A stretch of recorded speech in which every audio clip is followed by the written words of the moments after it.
ಬೀಟಲ್ ತಳಿ ಏತಕ್ ಬಂದ್ವಿ ಅಂತಂದ್ರೆ ಮೇನ್ ಇದ್ರನ್ನ ನಾವು ಬೀಟಲ್ ತಳಿನ ಆಯ್ಕೆ ಮಾಡೋದಕ್ಕೆ ಕಾರಣ ಏನು ಅಂತಂದ್ರೆ ಇದರಲ್ಲಿ 3 ರಿಂದ 3.5 ಲೀಟರ್ ಹಾಲು ಬರುತ್ತೆ ಬೀಟಲ್ ತಳಿಯಲ್ಲಿ.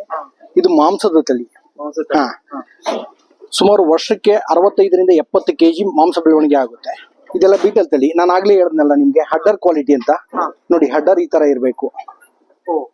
ಈ ತರ ಬಂದಾಗ ನಮ್ಗೆ ಒಳ್ಳೆ ಮಿಲ್ಕಿಂಗ್ ಕೊಡೋಂತ ಕೆಪಾಸಿಟಿ ಇರುತ್ತೆ. 3 ರಿಂದ 4 ಲೀಟರ್ ಬರುತ್ತೆ ಇದು. ಹಾ, ಈ ತರ ಅಡ್ಡರ್ ಕ್ವಾಲಿಟಿ ಇರಬೇಕು. ಇದು ಬ್ರೀಡರ್ ಇದು. ಹಾ, ಬ್ರೀಡರ್ ಇದು. ಈ ತರದ 5 ಬ್ರೀಡರ್ ಇದಾವೆ. ಹಾ, ಇದಿದಾವೆ. ಈ ಫೇಸ್ ಕರೆಕ್ಟ್ ಆಗಿರ್ಬೇಕು ನಮ್ಗೆ.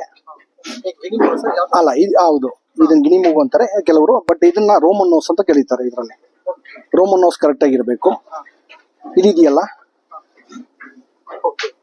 ಇದು ಇಲಿಜಾರ್ ಆಗಿರ್ಬೇಕು. ಮತ್ತೆ ಸ್ಕಿನ್ ನಮ್ಗೆ ಟೈಟ್ ಇರಬಾರ್ದು, ತುಂಬಾ ಟೈಟ್ ಇರಬಾರ್ದು, ಸಾಫ್ಟ್ ಆಗಿರ್ಬೇಕು.